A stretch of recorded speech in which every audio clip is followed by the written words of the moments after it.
that makes that statement somewhat real to a lot of us.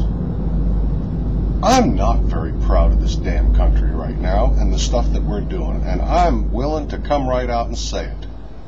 I'm a 20-year Navy veteran. Don't tell me about being, pro-American or being patriotic. And don't tell me that I can't say something against this country and it's unpatriotic. That's bullshit. That's what this whole country's about. This crap, I'm so tired of hearing this. The guy that comes from Australia and gets thrown back out of the country when all he wanted to do was come and visit some of his YouTube friends. A 13-year-old girl gets held in a separate room. Do you have any idea how enraged I would be as a parent if my 13-year-old child was separated from me and somehow held at an airport as being a frickin' terrorist? What is wrong with this country? I watch videos on YouTube about this guy that drives through these Homeland Security checkpoints down there in the Southwest somewhere, and how they're just set up in the middle of the road and they have no authority to do this, but they do it, and they stop vehicles and they ask you if you're an American citizen. What is going to happen next? Are we going to need papers to go from state to state? I seem to remember that being true in a lot of communist countries. I would never think that was possible in the United States. To take a 13-year-old girl and lock her in a room by herself. That's just wrong on so many different levels. Where the hell is the outrage for this kind of stuff? Where is the news reporting about this kind of crap that's going on in our country? This is unacceptable. As an American citizen, I find this unacceptable. There are some things that I just will not tolerate.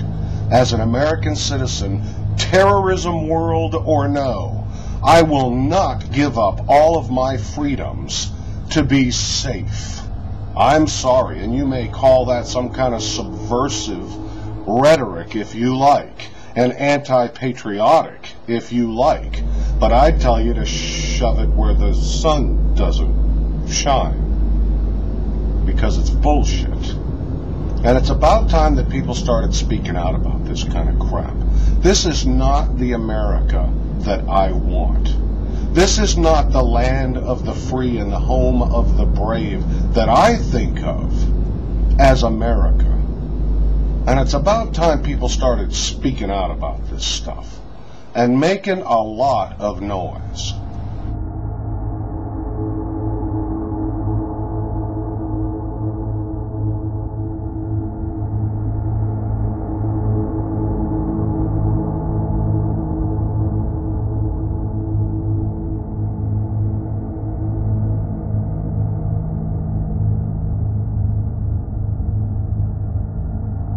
Organized gang stalking. It's happening all over the United States. It's happening here in San Diego County. It's called organized gang stalking, and there is no law against it. The phenomenon was first noted by a German industrial psychologist, Dr. Heinz Lehmann. He noted that a group of people would target an individual to force the individual out of the workplace, and he called what they did mobbing. Authors Noah Zanali, Ruth Tistler Schwartz, and Gail Purcell have described how it works in their book, Mobbing, USA Emotional Abuse in the Workplace. Whether taking place in the workplace or in the community, mobbing, as it is called when it happens in a workplace, or organized gang stalking, as it is called when it happens in the community, involves a kind of psychological torture whose goal is to drive the target out or neutralize the target. In the community, it often works by sensitizing the target to a stimulus all of the organized gang stalkers use. The stimulus is often an everyday thing, for instance, the color red. The thing that makes the stimulus so aversive is the frequency with which it occurs. A group of 20 or 30 or 50 or more of organized gang stalkers might be involved in harassing the target, so the target is continuously harassed with the same stimulus but by different individuals.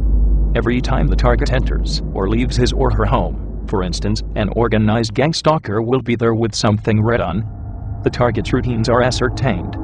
Neighbors, afraid of being gang-stalked themselves, might alert the gang stalkers when the target is leaving his or her home. When the target walks on the beach, 3 or 4 gang stalkers wearing red might be there.